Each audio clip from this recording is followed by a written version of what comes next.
Flock Safety is the leading safety technology platform, helping communities thrive by taking a proactive approach to crime prevention and security. Our end-to-end hardware and software suite unites cities, law enforcement, businesses, schools, and neighborhoods in a nationwide public-private safety network. For more information, visit flocksafety.com.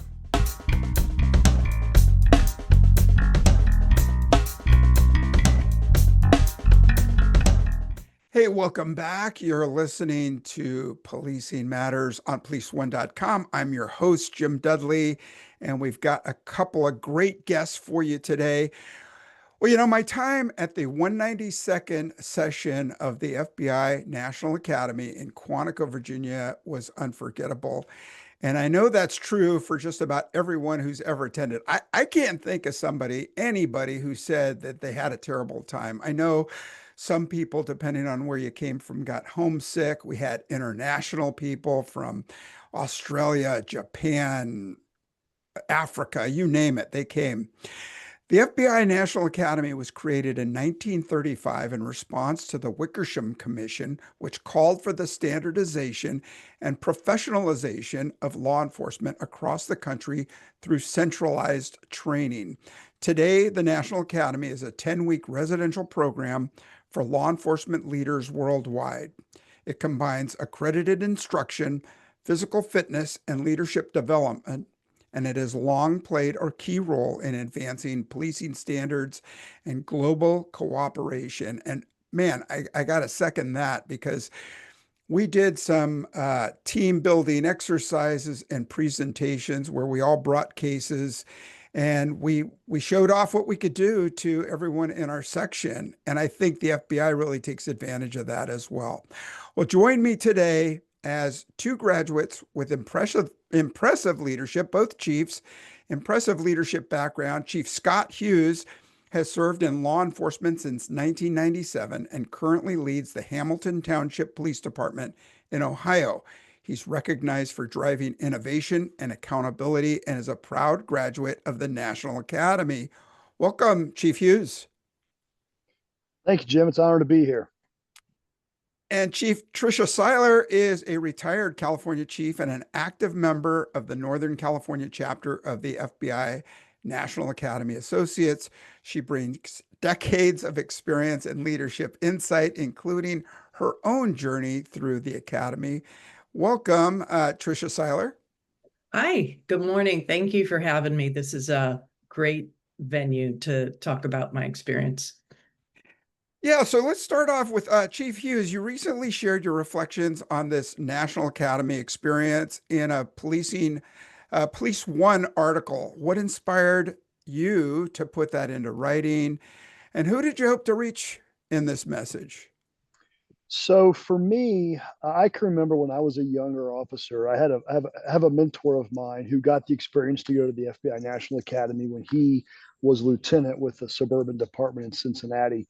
And this is before internet and blogging was a thing. He was actually sending home newsletters to his friends and family, kind of highlighting his weekly exposure at the National Academy. And I can remember actually reading those and thinking, wow, what a really neat opportunity. So when I was selected to go to class 291, I made it a point that I said, I'm gonna blog on my social media pages, kind of my weekly updates, if you will, with the hopes that it would provide friends and family a look into what I was doing in Quantico, and it would offer those who were thinking about going but didn't really know if they wanted to or not, give them an inside look at what I was experiencing every week at the National Academy. As a result of that weekly blog, those 10 weeks or 11 weeks, I guess, of writing, the folks at Police One reached out and said, hey, we would like to take all of your weekly blog posts and put these into an article. We really think it would be beneficial for our readers. And I said, absolutely, let's do it. So that's what we did. And one other spinoff of that is I've got about a 6 or 7 page kind of cheat sheet, if you will, that I will send to prospective students of the NA on kind of a behind the scenes look of how to navigate Quantico and when to do your laundry, what door gets you where, when you should do this and when you should do that. And I found that has been beneficial based on the feedback I've gotten. And this is one of those documents that just builds. Every time a class graduates, I'll have folks send me, hey, put this tip in there, put this trick in there. Hey, you can take that out because they remodeled this or whatever the case might be. But it's been really fun hearing from students since I've graduated, which was just last year, how much they've appreciated the article, the blog, and the cheat sheet. Yeah, no, that's a great document to hand down. For us at San Francisco PD, we just sort of handed a box from to the next person going with a list of some things, like just like you said about laundry and things, and makes me think of some funny stories of Oh when yeah. you get there and you go to the laundry room and there's guys who they're looking at a washing machine like it's the first one they've ever seen. It's they're hilarious. they're FaceTiming their wife. How much Yeah, right. detergent am I supposed to put in this? Yeah, for sure. Yeah, there was no FaceTime when I went there. Well, Tricia, before attending, how much did you really know about the NA? Did you learn from anybody? Do you have a mentor like Chief Hughes? No, I can't really say I had a mentor. Just through my journey with the sheriff's office in Marin County, I knew people that had attended, and it was one of those bucket list things that it was kind of way out there that I just thought it was something that I always wanted to accomplish. Um, and so, I knew about the history. I had attended some luncheons and a leads conference actually before I was even nominated. I hosted a luncheon when I was the chief in Belvedere. And there were all the graduates that were there that really got me excited about wanting to attend. So I had to wait a while. I had to wait about 5 years. But it, obviously exceeded expectations. I don't think, even if you're writing like Chief Hughes, if you're writing a blog every week about what you're doing, I think we could all agree that you can't really communicate how it changes you as a person, living amongst other people. And we had no rank there. We were all just people coming from around the world, sharing our experiences and our challenges. And it was really just a memorable experience that, could never be duplicated. Although we wanted to go back. We always, graduation day, we talked about that, about how can we stay? Can we just hide under the bed for the next session to come? But yeah, it was really more than I ever could have expected. Yeah, so I guess it lived up to the hype. Absolutely. Okay. Absolutely. Okay. So the NA is built on three pillars: academics, physical fitness, and networking. I'm going to start with Tricia. How did you manage the demands of all three, and which was the most challenging? I thought the physical fitness piece was going to be the most challenging. So I actually, I got a trainer. I had been going to the gym, but I thought, I got to make sure I'm in shape, and I worked with a trainer, once a week, for about 6 or 8 months before I actually went. And actually, the physical training piece of it was okay for me. It wasn't the easiest, because you challenge yourself, right? You go as hard as you want to go. And so that was fine. And I really got into a great routine when I was back there because there were no distractions. Um, the educational part of it wasn't hard. I mean, I took all master's level classes. I had my bachelor's already, although it had been a long time since I'd been to college. But one of the things that people told me is don't get behind on your homework. So I spent the first 3 or 4 weeks really concentrating on getting ahead of my papers and my studies. Spent a lot of time in the Hoover Library, which was a great place to study. And there were a lot of us in there those first few weeks. The last few weeks, there were people in there that were kind of scrambling, but that worked fine too. So, yeah, it all worked together really, really well. Nice. Chief Hughes, what was the most demanding of all three? I'll second what Trish had to say. The physical fitness side for me was not as big of a hurdle. I mean, I'm a gym guy, so I didn't find it as necessary to get ready. But what I did put in the article with Police One, and I even blogged about it, put in the cheat sheet, is to Trisha's point. They preach at the National Academy. They really preach functional fitness, and the days of how many push-ups can you do, sit-ups can you do, and how fast can you run a mile and a half. They're kind of looking at that differently now. Where now they're more about sprint and lifting things and throwing things and being able to jump and quick movements and whatnot that are going to better prepare you for the realities of the profession, right? Exiting the police car and sprinting for 100 yards, or grabbing a suspect and having to throw them. So, enrolling in some kind of a CrossFit type style gym is a recommendation that I give folks. I also will second her in that I too took all master level classes. I too had my bachelor's degree. Don't fall behind because I too saw people who were scrambling at the end trying to cram all this in at the last minute, and that's just not healthy. It adds too much stress, and when you're doing that, you can't partake in the third pillar, Jim, which is the networking component. The FBI has, excuse me, the National Academy has endorsed trips that they back, and then you have, of course, the trips that the classes kind of do on their own. One of those trips for me that I thought was absolutely phenomenal was we went skydiving. In fact, we have What? yeah, I got a sky. I saw the photo. Yeah, I got a What? skydiving brick. We had like 30. So we had two guys in our class. One or both of them, I know one for sure, maybe both of them, was like, I don't want to call him a professional skydiver because that's not the right word, but he has been on enough of these skydiving trips that he can just go up in a plane and just put his own parachute on and just jump, which is crazy. But nonetheless, we're sitting in the boardroom one night, which of course is where everybody gets together to socialize. It's a And this, bar. you can call it a bar. I call it a place to mingle. But anyhow, so we're sitting there and he's talking about skydiving, and the next thing you know, a yellow legal pad's going around, write your name down and phone number, and we're going to coordinate this trip. So I think we had 30 or 40 folks over the course of like 2 weekends, and we all went skydiving. And Wow.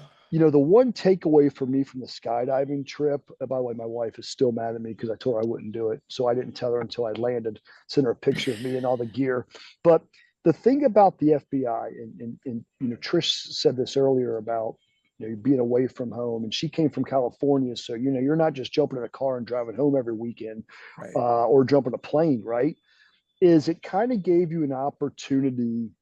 For me, I have been doing the job since the mid 90s, almost 25 years or so at that point, without a break, right? A vacation here, a vacation there, but never a break. And it gave the FBI National Academy gave me an opportunity to kind of find my purpose, get outside my comfort zone, and remember, you only have one shot at life, and don't have any regrets. So um, for me, that skydiving trip was phenomenal because I'll never do it again. And had I gone there, I don't know that had I not gone there, I don't know that I ever would have gone. And however that kind of I feel like it made me a better person because I got to see a part of me that I hadn't got to see. If that makes sense. It was really Yeah. it was very good for my soul. Maybe how's that? It was a phenomenal experience. No, I totally relate to what you say. If you asked me to describe it in one word, I would say immersive. And that's tailing what you just Yeah. said, that we're so far away. Quantico, Virginia is so far away from San Francisco, California. You're on an island there. So you got to meet people. You got to socialize. You got to get fit and participate in all the fitness stuff. And I was apprehensive at first, but man, I had such a phenomenal time. The history of the East Coast, if you're from the West Coast or Right. even the Midwest, unbelievable. You make my side trips sound really tame. From Quantico, from Quantico, we went to Baltimore, New York, Atlantic City, um, DC almost every other weekend because it's Right. so close. And I never Yeah. really figured that out. And then, my recall from Silence of the Lambs, the first 5 minutes of the film, Jodie Foster running through the yellow brick road and, her shooting experience and all that. I mean, that was correct, right? So Mhm. it really felt like something to be there. And yeah, I had two small kids and a wife back home, but Yeah. you're there. It's like you're in a submarine now. It's funny. We one night, I don't know if they offered it when you two went, but one night they actually had a Silence of the Lambs night. And Oh, one of we the didn't. okay, so one of the I'm gonna mess this up, but one of the gentlemen who was involved in the filming at the National Academy kind of walked us through the movie, and he pointed out different spots in the movie that where they were filmed at. And if you watch the movie and then you go to the National Academy, you realize Jodie Foster said something like, "Hey, I got to go to the lab." Well, when you watch where she's at in the movie, she's going the complete opposite direction of what's actually the lab. So that was kind of cool to get like an inside scoop, if you will, into the movie. Um, but we had a whole night where they talked about the movie and then we watched the movie. So it was neat to see all the places that we had been where they had filmed that movie, and you got to see what was real and kind of made up. So it was fun. Yeah, very cool. Well, years later, San Francisco was one of the sites for the filming of Monk, the detective series. And I don't know if you know this, but the lieutenant in charge was none other than James Gumb, the Buffalo Bill serial killer. And I met him on the street in Chinatown, and it was just such a kick. What?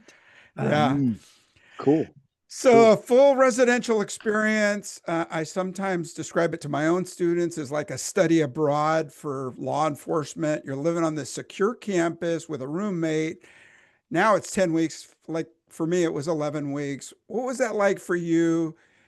Now you've got to acclimate to this twin bed in this tiny room with another guy or gal. What was that like? I, I thought it was fine. I didn't have any problems at all with it. I know some people, get worried about that. My roommate was then a lieutenant from Detroit PD, and she was a badass. Really a super nice woman. We got along fine. Um, and the 16 women that were in my class, we were all down in one part of one hallway, and we would all just leave our doors open and hang out in the hallway. And that's one of the biggest pieces of advice that I give to everybody when I go to the orientation classes before they head off to Quantico is leave your door open, because that's how you interact with people when people are walking by. And I just think that the whole immersive, that was the networking piece that was so good for me, because you don't get to see everybody in your classes. You have 250 people, but there's only maybe 30 or 40 in a class. So like sometimes you'll see somebody and it'll go 4 weeks and I haven't even seen this person. Yeah, right. So you really have to put yourself out there to make sure that that networking piece is a positive part. I'm pretty sure we had people walk across the stage at graduation. We hadn't seen them in 10 weeks. We don't know who they were. Right, right. A Where were couple, they?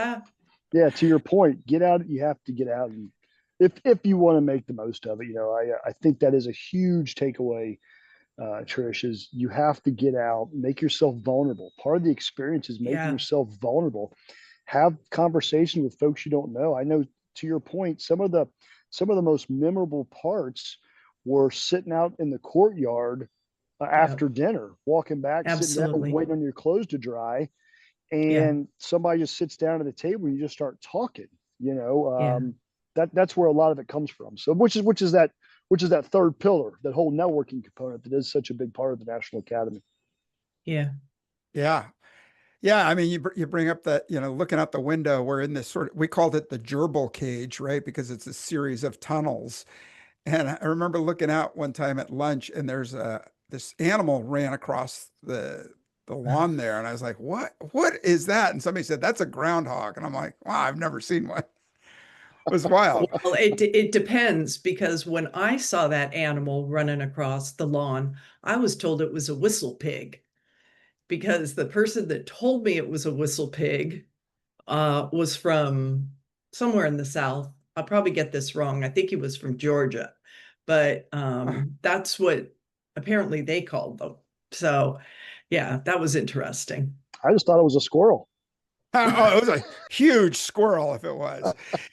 So you both talked about the academic workload and the fact, and like me, you got to forward it towards your master's degree. Uh, any classes stick out to you? We had some really professional people, behavioral science people, people from outside of Quantico. Which one class really impressed you, Scott? I am not going to call out any one class, because then I will have to hear from the other ones who I don't give credit to. So I'm Okay. going to stay political here, and I'm going to say that every student has to take a leadership track, and you have to take your physical fitness track. My experience is that every instructor is at the top of their game, Hmm. regardless of what class you Absolutely. take. Absolutely. What I would say to your question is, know your jurisdiction, know your community, know what your needs are, know where you're headed. Find a class that you think is going to actually make you better. Don't just take a class because you think it's going to be easy, or it sounds easy or cool, or whatever the word is you want to insert there. I say that because you spend so much time learning about that topic and spending time and doing presentations and all these stuff, right, that you need to do. The last thing you want to do is be in a class that you have no desire to be in, and Right. then get yourself over your skis or underwater because you're not really bought into it from day Hmm. one. So find topics that are going to make you a better leader. Think about where you're going, think about the vision for your department or whatever the case might be, and tailor your courses to that. I don't Right. think you'll be disappointed with any of the instructors. I will give one shout out. They have phenomenal instructors, in my opinion, in the social media, public speaking, and writing courses. And I think Hmm. for law enforcement executives, the more time you can do on camera, the more time you can spend writing, professional writing, how to do a podcast, things like that, I think are going to set you up for success, especially now as technology is changing and the future of law enforcement is changing. So, Yeah. yep. Hey, wait a minute though. We don't need any more podcasters. Stick to writing, Scott. Yeah. Well, you can edit this part out. Okay. Tricia, you're retired. You don't have to be politically correct. Right. No, I mean, I agree that, and the classes change. Actually, I sat with somebody that I'm working with right now who is currently he's finishing his first week back at the NA right now. And I sat with him to help him look through the classes, and classes change. Hmm. So there were classes in his leaflet that I didn't have when I was there. And so to that point, I think it is important for you to pick something that's going to improve you, being vulnerable, looking at yourself of how you can be a better leader when you come back to your organization, because the FBI is investing a lot of money in you, sending you there. Your organization is living without you for 10 weeks. So Hmm. the return on investment is important. But for me, I guess I would have to say that the media was actually the most beneficial for me.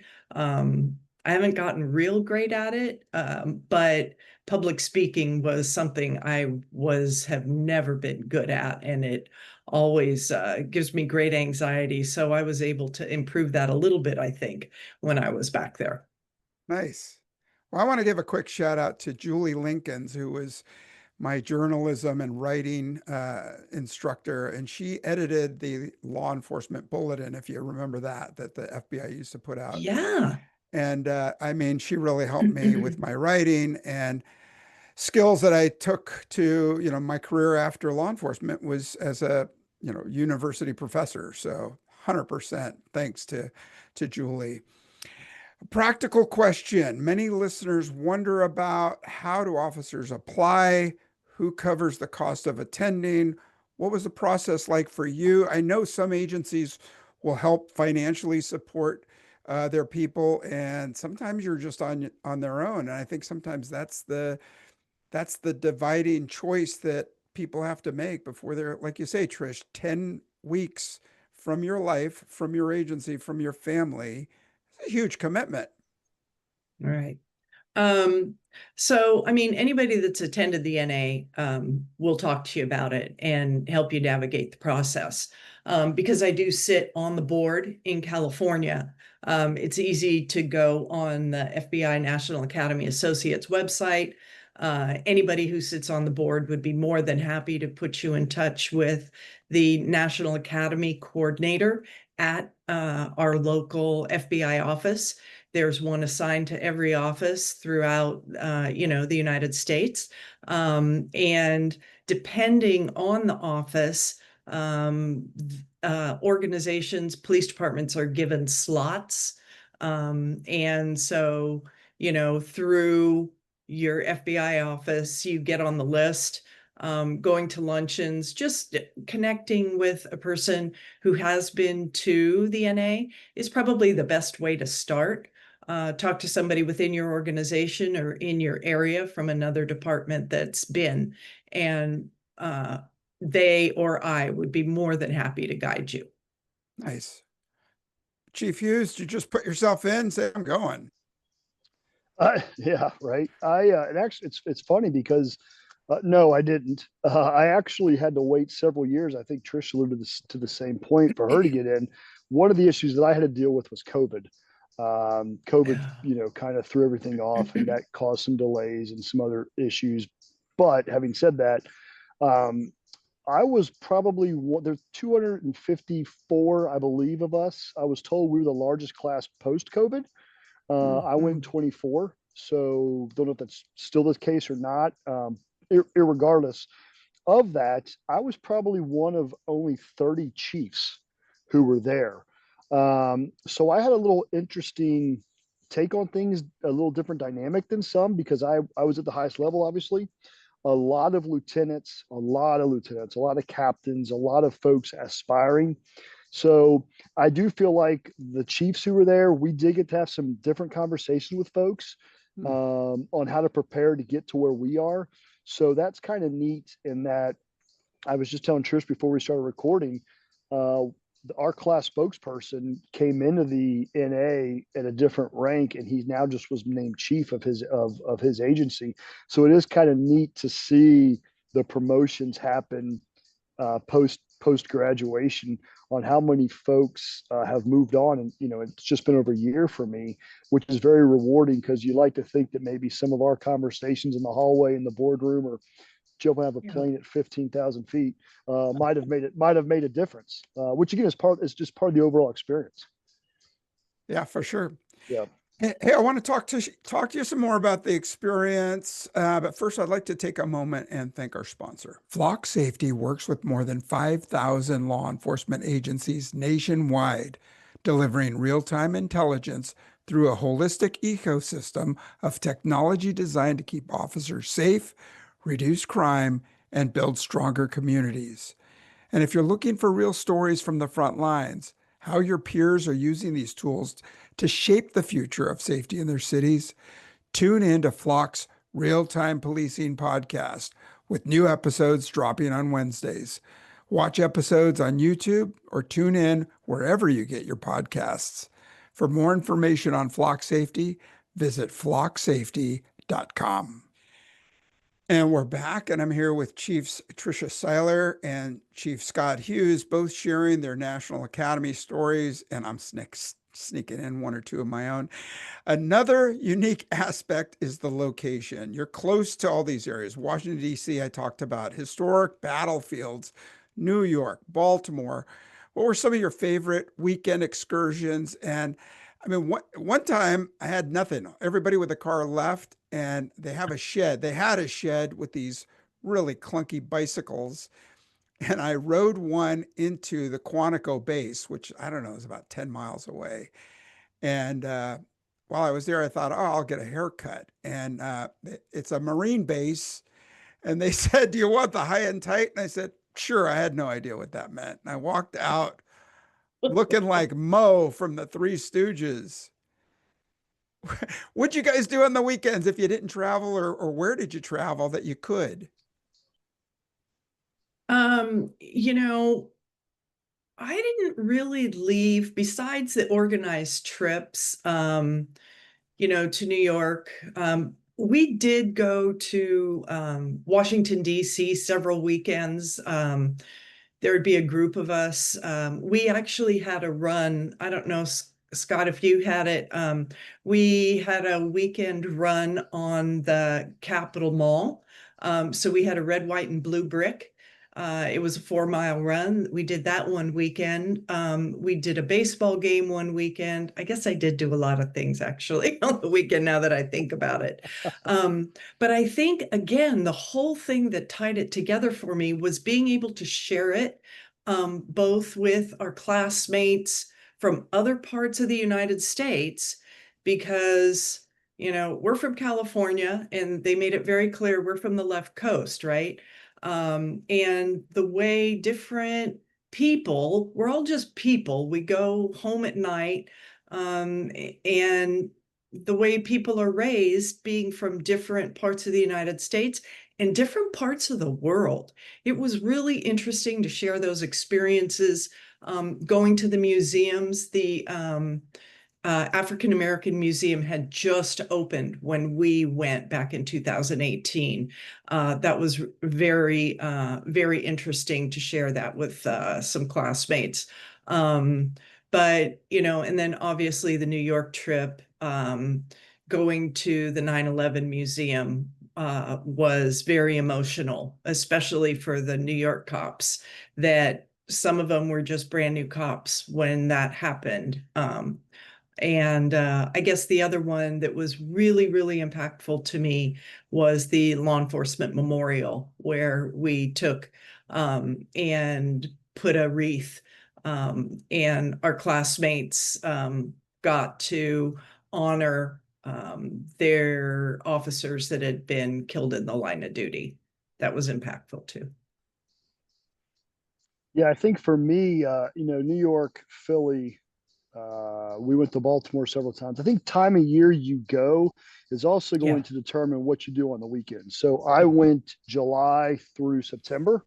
So, Yankees games, Baltimore Oriole games, Washington National games. You're going to have people in your class who work for the feds who are probably based in DC. And we were fortunate. We had a Capitol Police officer, a commander from Capitol Police. So we did a Capitol tour on the weekend. We got to do a Pentagon tour. Some of our guys and gals got to do a White House tour. So Tricia's point, we spent several weekends in DC. I told you about the skydiving adventure. We would visit a lot of the battlegrounds in the area. I'm from Ohio, so for me, I did fly home a few weekends. It's a quick flight. But I'll just reiterate, if you can stay on the weekends, stay, because again, that's just where a lot of these connections formed. And Jim, you brought up earlier, there's so much history in that part of the country. Because it was hot, some of the guys, I know one weekend, some of them went to Virginia Beach for the weekend, got a hotel room, went to the beach for the weekend. So, but again, you people you never would have met before doing things that maybe you wouldn't have had the opportunity to do. You brought up cost earlier. I'm fortunate my agency covered everything. Of course, the course is free, just pay your salary. There are some of the trips you do, like New York, for example. We made it a point in New York to tour the real-time crime center. We toured their comp stat room. We did some of those tours that directly apply to your job, which again, your weekend getaway is actually helping you when you get back to the job. Yeah, absolutely. And all those trips, I went in the January session and it was cold, no ball games, but New York, New Jersey, Atlantic City, the boardwalk, all those trips. So memorable. And then talk about memorable, talk about legendary. Behind me, you could see my yellow brick, and I know everybody who's been has it prominent somewhere. And you've seen it before, you've heard about it, but then you're running it. And talk a little bit about that, Scott. You were in great physical shape. You're a gym rat. But what was it like running? And did you run both ways or did you take a bus one way or the other? They bus us. We had to bus. They bust us to the starting point. You were not given any other Right. option. So they bust us. They bust us to the starting point. It's 6.1 miles. I'm going to go off memory. The first 3 miles is an obstacle course through the woods. That part is rigorous. It's tough on you. Rope climbing, rocks. You're dealing with your typical obstacles and things, climbing through windows, jumping over fences, etc. And then the final 3-ish miles is essentially a 5K run. And the thing about it for me is, there were some folks there that didn't show up on day one, probably in the best condition they wish they could have been in.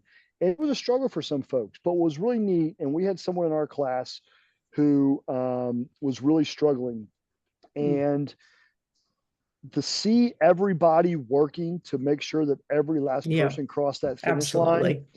really, Absolutely. yeah, really speaks to, the brotherhood and the sisterhood in law enforcement and the camaraderie Yeah. and everybody working together.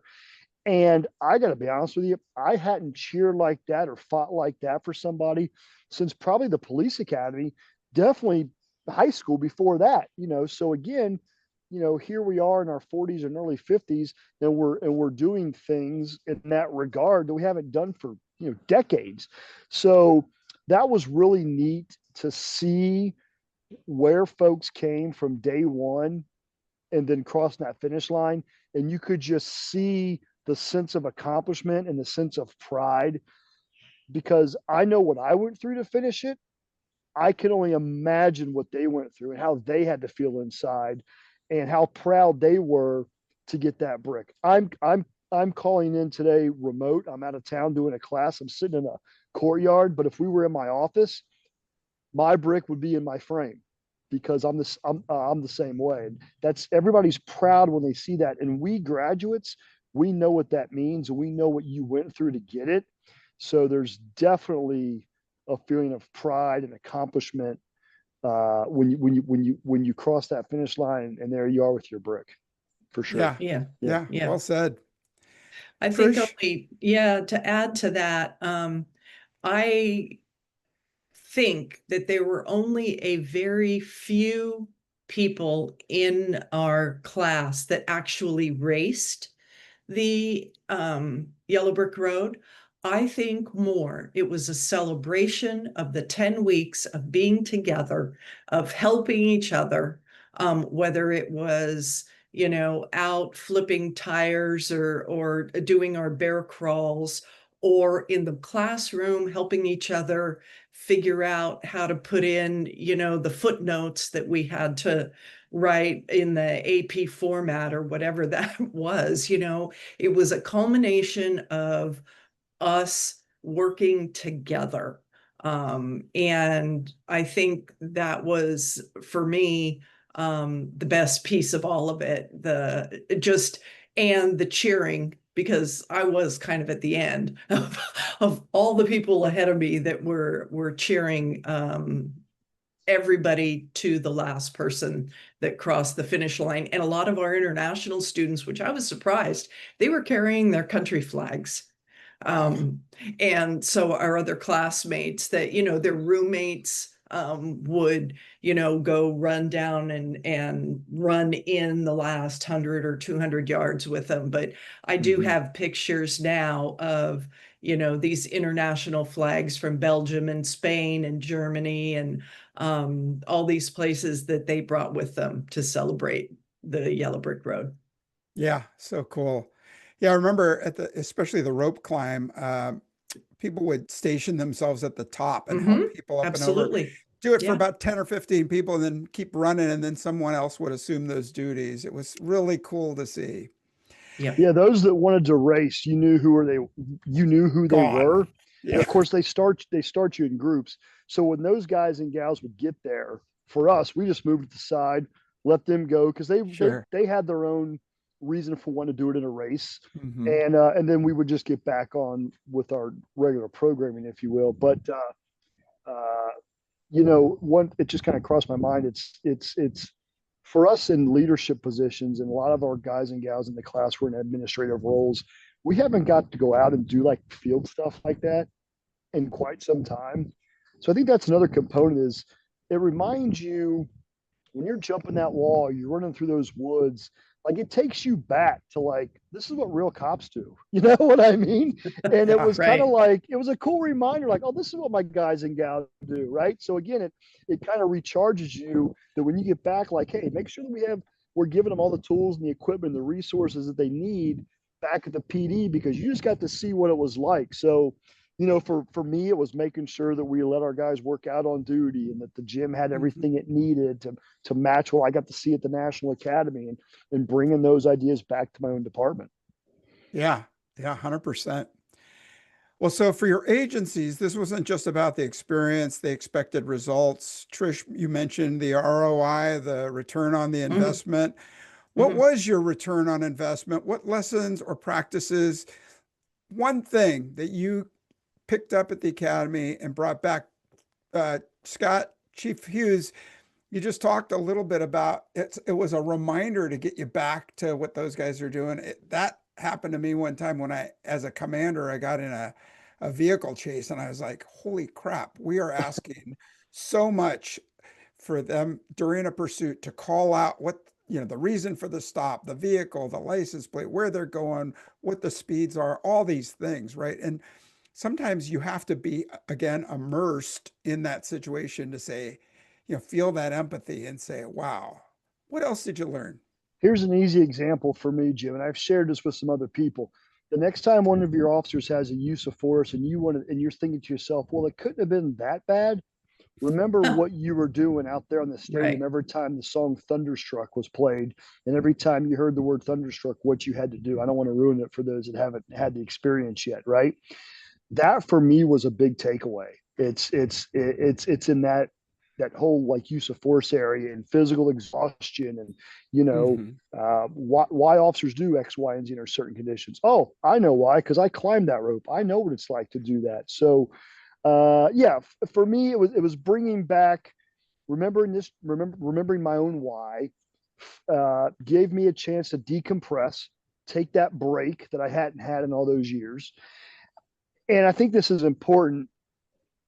If guys and gals who are going to go to the National Academy, especially if you're at a high level, chief, deputy chief, you have to check out of the office. You have to leave the office behind. Trust your men and women who are there to run the show in your absence. We had guys and gals who, unfortunately, and everybody has their own things going on, every break, every night, every morning, they're they're on calls. We can hear the conversations. And that's really detracting from the overall experience of being in Quantico is being able to check out and focus on you and your leadership style and your own ability so that you can bring those back to make your people better uh, from the experience that you gathered. If you're spending all your days and nights checking emails and on phone calls, you're missing out. Yeah, for sure. 100%. Right. Trisha? Yeah. I agree. It gives the people back at your organization the opportunity to grow, right? You're not allowing your people to test the waters, right? You're trusting your sergeants on a Saturday at midnight, or your watch commanders, to make life and death decisions and you're not there. So you have to do that when you're back at Quantico. But I think the other thing that I took away that for me personally was a big growth was being vulnerable and networking and asking for help from other people when you don't know the answer because you think you should know. Right. And that was something that I took away, being able to pick up the phone and call my classmates and just say, hey, I need to bounce something off of you. What do you think? And having them do that to me too. It's that was the best part. Yeah. Well, you two are relatively recent attendees. I mean, mine's been 20 years and I'm still friends with, Artie Ryan was my class president and so many others that were just great guys or gals. And, if I've got a problem or something I'm writing about or researching, I can call them up and they're right there. And we've met occasionally too offsite. So I hope you're doing the same. And I'm sure you've made some really great contacts you'll never forget. In 2 decades, Jim, I can tell you what's changed is technology since you went. And today we have this thing called Discord, which is an app. And there's actually a Discord channel for NA grads. And I think each class has their own, but then there's actually one for all grads. There's probably over 1,000 people on this app, as well as on the Facebook page, et cetera. So to your point, I can go to the app right now and ask any question about anything, and I'm going to find somebody within a matter of minutes who's going to give me the answer I needed. Quick example, I was asked to do a presentation to Assistance Police Academy Alumni Association about my time at the FBI National Academy. And I had forgot that I was supposed to do this. Day of, I'm like, oh no, I need a presentation for tonight. I got on the Discord app and said, does anybody have a PowerPoint presentation? And within the hour, a chief from somewhere up north sent me an email with the PowerPoint on it. I just had to change some of the facts and run with it. So that's an easy example. But the more complex ones, policy issues, employee issues, death benefit, some of the stuff that can get really more sensitive. Ton of resources out there now because you're a graduate of DNA. Yeah, for sure. Tricia, Yeah. final thoughts? Yeah, just final thoughts.